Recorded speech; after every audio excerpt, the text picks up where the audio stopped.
Occupied Kashmir remained under strict lockdown throughout the day, with Srinagar transformed into a fortress on the occasion of the Indian Prime Minister Narendra Modi's election rally visit. Illegally detained APHC leader Shabir Ahmad Shah has strongly condemned India's ongoing violations of the international laws in occupied Kashmir. Shabir Ahmad Shah, in a statement from New Delhi's Tihar jail, said that Narendra Modi's regime is blatantly disregarding the international principles by holding the so-called elections in the disputed territory of occupied Kashmir after revoking its special status and depriving the Kashmiris of their basic political rights.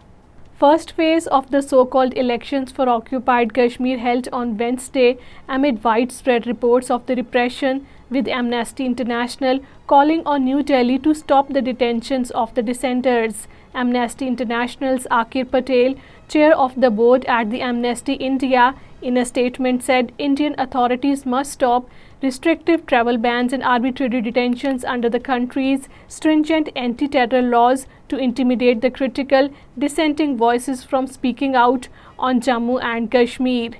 In a powerful display of resistance, Kashmiris are turning out to vote, driven by a desire to safeguard their cultural identity, which directly challenges the Indian Prime Minister Narendra Modi's narrative on the elections in occupied Kashmir, writes the UK newspaper The Guardian. Historically, as per The Guardian, Kashmiris have been wary of the local elections due to the allegation of rigging and manipulation by the Indian government.